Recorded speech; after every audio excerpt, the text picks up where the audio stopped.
100 ఎకరాల ఆయకట్టు ఉంటుంది, పాకాల కింద 29,000 ఎకరాల ఆయకట్టు ఉంటుంది. నిన్న పాకాల కింద తూములు మూసేసిండ్రు, నీళ్ళు ఇయ్యమంటున్నారు. అరే మంత్రులు ఏమో ప్రతి ఎకరానికి నీళ్ళు ఇస్తామంటారు. నిన్న పాకాల ప్రాజెక్ట్ కింద కలెక్టర్, వరంగల్ జిల్లా కలెక్టర్ అఖిలపక్ష సమావేశం పిలిచి నీళ్ళు ఇయ్యము, మీరు నాట్లు వేసుకోవద్దు అంటారు. మరి మంత్రులు చెప్తే నమ్మి నాట్లు వేసుకున్న రైతుల పరిస్థితి ఏంది? నీళ్లు ఉండంగా కూడా కలెక్టర్ గారు నీళ్లు ఇయ్యమని ఎట్లా చెప్తారు? మంత్రులది ఒక మాట, వరంగల్ కలెక్టర్ది ఒక మాట ఉంటుందా? జూలై 13 నాడేమో మంత్రులు 3,17,000 ఎకరాలకు నీళ్లు ఇస్తాం, ప్రతి ఎకరానికి నీళ్లు ఇస్తామని మంత్రులు చెప్తారు. నిన్న కలెక్టర్ 20వ తారీఖు జూలై 20 నాడు కలెక్టర్ అంటది నీళ్లు ఇయ్యం అని కలెక్టర్ అంటది. అంటే మంత్రులు కరెక్టా, కలెక్టర్ కరెక్టా? వారం రోజుల లోపలనే కలెక్టర్దో మాట, మంత్రులది ఒక మాట ఉండొచ్చా? ఇలా రామప్ప కింద కూడా తూములు మూసేసినారు.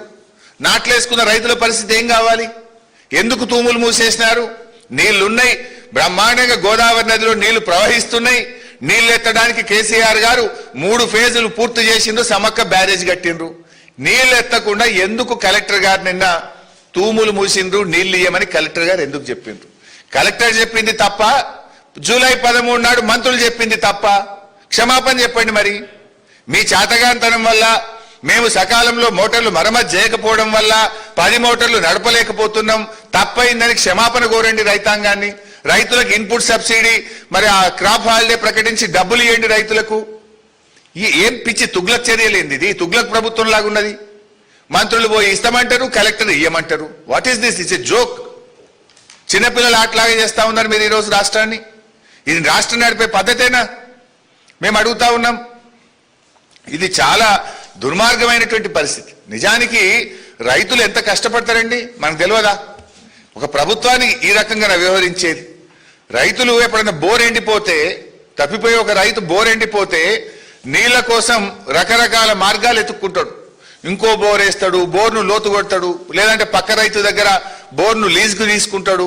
ఏదో ఒక రకంగా పంట కాపాడుకోవడానికి బోర్ ఎండిపోతే నానా తంటాలు పడుతుంటాడు రైతు.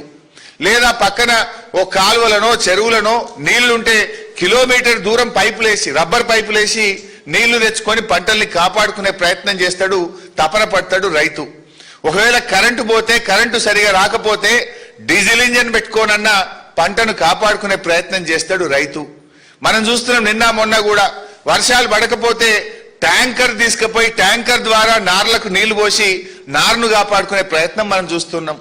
కొన్ని చోట్లయితే బిందెలతో, సీసాలతో పత్తి మొక్కలకు చుక్క చుక్క నీళ్ళేసి పంటను కాపాడుకోవడానికి తెలంగాణ రైతులు ఎట్లా తపన పడుతుంటారో మనం చూస్తూ ఉంటాం.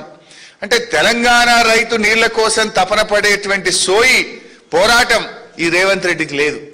రేవంత్ రెడ్డికి ఉండుంటే దేవాదుల దగ్గర ఇన్ని నీళ్లు విడిచిపెట్టడు, ఒడిసి పట్టేస్తుండేవాడు. ఇలా తెలంగాణ రైతు ఎంత కష్టపడుతుండో నీళ్ల కోసం, ఎంత తపన పడతాడో అనేటువంటిది రేవంత్ రెడ్డికి అర్థమైతలేదు. ఇలా 6 గ్యారెంటీల విషయంలోనో, అనేక సంక్షేమ పథకాల అమలు విషయంలో ఎట్లయితే రేవంత్ రెడ్డి గారు వాయిదాలు పెట్టుతున్నాడో, ఇవాళ నీళ్ల ఎత్తిపోత విషయంలో కూడా వాయిదాలు పెడుతున్నాడు. అరే 10 మోటార్లు నడపవే అంటే 5 నడుపుతా, 7 నడుపుతా. ఈ వాయిదాలేంది? What is this nonsense? Why are you not lifting the water? Is it not your failure? నీ చేతగాంతనం వల్ల, నీ నిర్లక్ష్యం వల్ల, నీకు రైతులకు ఉండే సోయి చిత్తశుద్ధి లేకపోవడం వల్ల ఇవాళ నీళ్లు కిందికి జారవిడుస్తా ఉన్నావు. ఈడ ఏ ఎన్డీఎస్ఏ ఉంది? కాళేశ్వరం మీదనే మా మీద పడేడ్చినవు. ఏమనంటే ఎన్డీఎస్ఏ అని బీఆర్ఎస్ మీద బుర్ర తెల్లడానికి చిల్లర రాజకీయాలు చేసినావు. ఇక్కడే రాజకీయం. ఈడేం అడ్డం వచ్చింది? 10 మోటార్లు నడపకుండా జూన్ 1వ తేదీ నుంచి ఇవాళ వరకు 50 రోజుల నుంచి ఎందుకు ఈ డ్రామాలు చేస్తున్నావు అని నేను అడుగుతా ఉన్నా. అంటే దేవాదుల విషయంలో నాటి నుంచి నేటి వరకు కాంగ్రెస్ పార్టీది ద్రోహమే. 2011లో దేవాదుల టనల్ కూలిపోతే 3 ఏళ్లు దేవాదుల ప్రాజెక్టు పట్టించుకోకుండా మూలకు పడేసిందే కాంగ్రెస్ పార్టీ. దాన్ని పట్టించుకొని పూర్తి చేసింది బీఆర్ఎస్ పార్టీ. ఇవాళ నీళ్లుండగా కూడా ఇది కేవలం మీ నిర్లక్ష్యం వల్లనే తప్ప ఇంకోటి కాదు. ఎలినినో పేరు చెప్పి ఎగనామం పెడితే బీఆర్ఎస్ పార్టీ ఊరుకోదు. ఇది ఎలినినో తెచ్చిన కరువు కాదు, కాంగ్రెస్ నిర్లక్ష్యం వల్ల వచ్చిన కరువు ఈ వరంగల్ జిల్లాకు. ఎలినినో ఉంది గనుకనే ప్రతి బొట్టును కూడా ఒడిసి పట్టుకోవాల్సిన బాధ్యత ఈ రాష్ట్ర ప్రభుత్వం మీద ఉంది.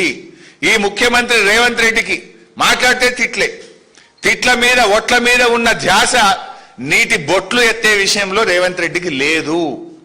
మాట్లాడితే తిడుతూనే ఉంటాడు కదా మమ్మల్ని.